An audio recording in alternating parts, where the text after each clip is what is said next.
എന്തൊക്കെയാണെന്ന് നോക്കാം. ഒരു ഏത്തപ്പഴം തൊലി കളഞ്ഞ് ചെറിയ കുറച്ച് കനമുള്ള സ്ലൈസ് ആയിട്ട് കട്ട് ചെയ്ത് വെച്ചിരിക്കുന്നത്, ഒരു സ്പൂൺ നെയ്യ്, പിന്നെ ഞാൻ ഇവിടെ ഉപയോഗിക്കുന്നത് ബ്രൗൺ ഷുഗറാണ്. ബ്രൗൺ ഷുഗർ നമുക്ക് എല്ലാ ഷോപ്പുകളിലും ഇപ്പം ഏകദേശം അവൈലബിൾ ആണ്.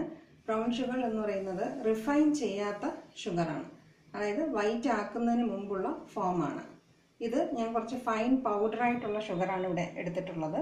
കുറച്ചും കൂടെ ഗ്രാന്യൂൾസ് ആയിട്ടുള്ളതും മാർക്കറ്റിൽ അവൈലബിൾ ആണ്. ഏതാണോ കിട്ടുന്നത് അത് ഉപയോഗിക്കാം. ഇത് നമുക്ക് ചെയ്തു തുടങ്ങാം.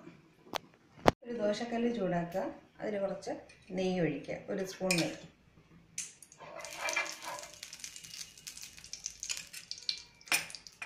അതിനകത്ത് കട്ട് ചെയ്ത് വെച്ചേക്കുന്ന ഏത്തപ്പഴം ഇട്ട് നന്നായിട്ട് റോസ്റ്റ് ചെയ്തെടുക്കുക.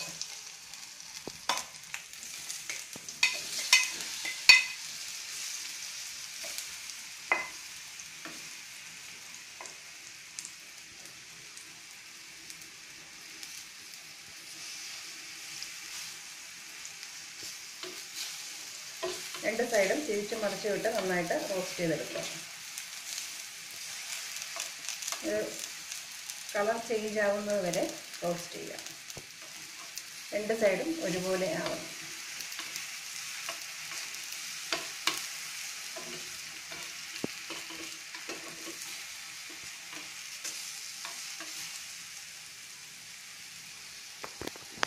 കുറച്ച് നെയ്യും കൂടെ ഒഴിച്ചു കൊടുക്കാം.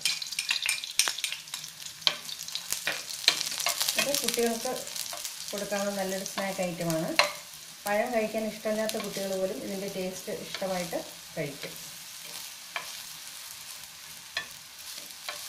ഒന്ന് കുറച്ച് മൂത്ത് കളറ് മാറി വരുമ്പോൾ ബ്രൗൺ ഷുഗർ ഇട്ട് കൊടുക്കാം.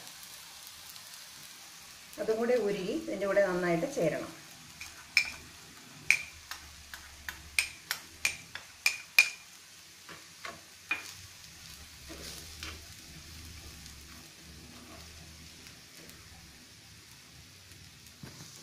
ഗ്യാസ് ഓഫ് ചെയ്യാം. ഇത് ഏകദേശം റെഡിയായി. ഇത് തണുക്കുമ്പോൾ കുറച്ചും കൂടെ കട്ടിയാവും. കുറച്ച് തണുത്തതിന് ശേഷം ഒരു സെർവിങ് ഡിഷിലേക്ക് മാറ്റാം. ബനാന തയ്യാറായി. Thank you for watching my video.